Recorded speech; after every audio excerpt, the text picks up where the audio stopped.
अनोखा गांव गांव की गलियों में दौड़ते हुए बच्चे, मंदिर में बजती घंटियां और तालाब के किनारे बैठे बुजुर्गों की बातें, सब कुछ बेहद सामान्य था।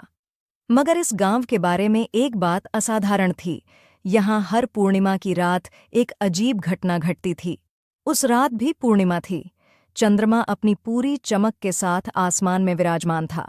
गांव की एक साधारण लड़की, माया, अपने दोस्तों के साथ खेलते खेलते तालाब के पास पहुंच गई।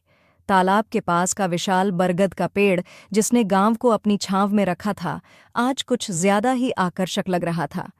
माया, सुना है इस पेड़ के नीचे कोई रहस्य छिपा है, उसकी दोस्त राधा ने कहा। माया ने हंसते हुए जवाब दिया, रहस्य? वो भी इस पेड़ के नीचे? तुम भी ना राधा, कैसी बातें करती हो। मगर तभी अचानक एक तेज हवा का झोंका आया और पेड़ की एक शाखा से एक पुरानी किताब नीचे गिर गई। किताब का आवरण चमक रहा था और उस पर कुछ लिखा हुआ था जिसे माया ने पहले कभी नहीं देखा था।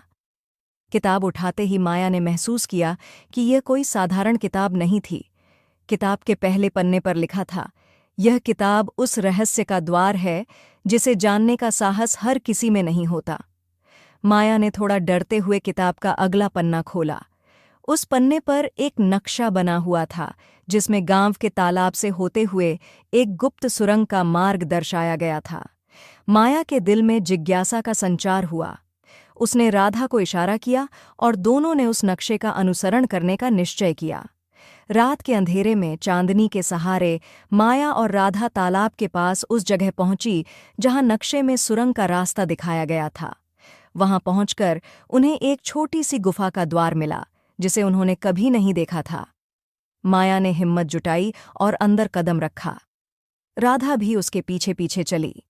गुफा के अंदर घुप्प अंधेरा था, पर जैसे ही वे आगे बढ़ीं, दीवारों पर जगमगाती रोशनी ने उन्हें चौंका दिया।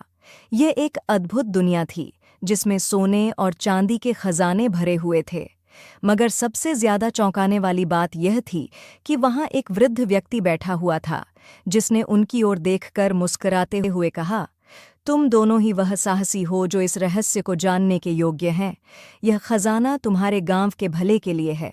इसका सही उपयोग करके तुम गांव को और समृद्ध बना सकती हो। माया और राधा ने वचन दिया कि वे इस खजाने का उपयोग गांव के विकास और खुशहाली के लिए करेंगी। उन्होंने उस खजाने को गांव वालों के साथ बांटा और देखते ही देखते उनका गांव एक आदर्श गांव बन गया जहां हर कोई खुश और समृद्ध था। इस प्रकार माया और राधा ने न केवल एक रहस्य को सुलझाया बल्कि अपने गांव को भी नई ऊंचाइयों पर पहुंचाया। आज भी उस बरगद के पेड़ के नीचे की कहानी हर पूर्णिमा की रात सुनाई जाती है, जो बच्चों को साहस और नेक नीयत की सीख देती है।